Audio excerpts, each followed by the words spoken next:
What's up, everybody? We back with another message, another video. Thank you to all my new subscribers and future new subscribers. You know we do nothing here without God because everything is spiritually led by God over here. We cover the world from a spiritual and physical aspect to get the raw, real, and uncut answers. So anything you hear, anything you see in these end times, may you test the spirits, aka take the words and visuals back to prayer with God.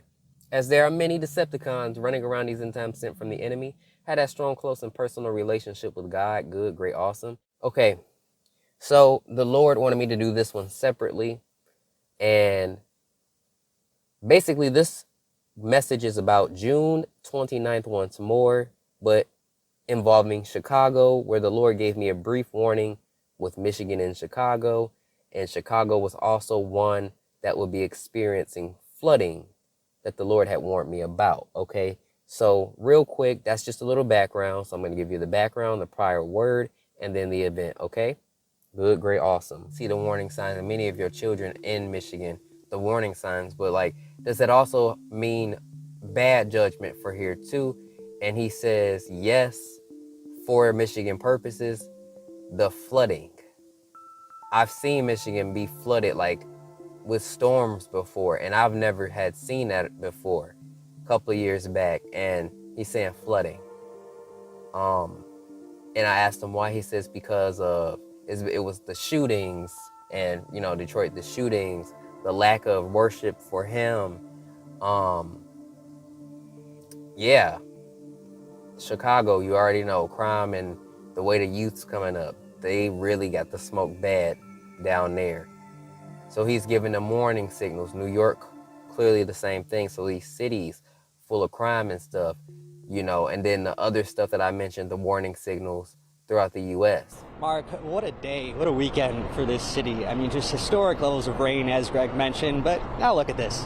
At last, she rests. But the Riverwalk here certainly went through it. The city had to actually shut it down between State and Lake Street because of how high the water was going. They mentioned the river turning the flow of direction here. That was a story all across the city, from the river to the roads to basements to businesses.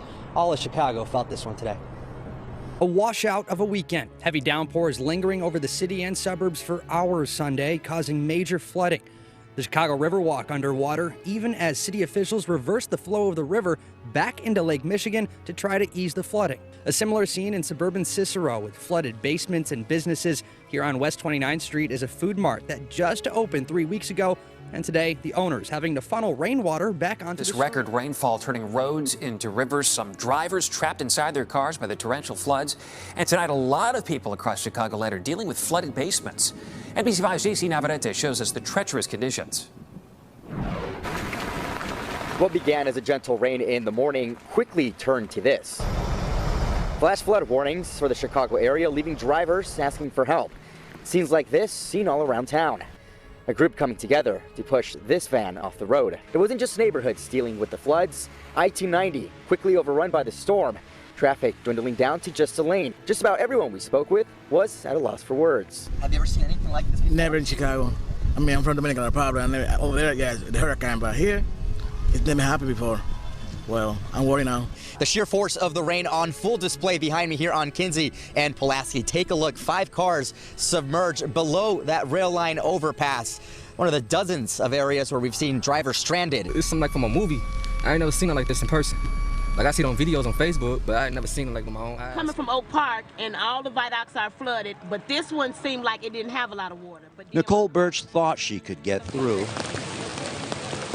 But the fast-moving stormwater runoff at Cicero and Grand, like so many other viaducts across Chicago, floating cars and trucks off the pavement.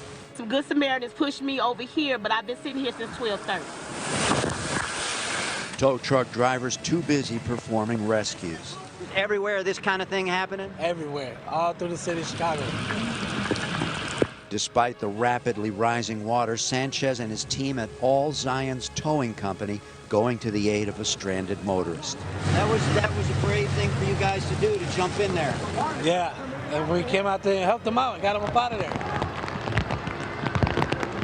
At this viaduct on Cicero and 290, a potentially life-threatening situation is seen being repeated across the city, with a Good Samaritan literally swimming to a stranded family, rescuing a terrified little girl. With the National Weather Service extending the Cook County flash flood warning to 6:30 tonight, problems will continue for quite some time.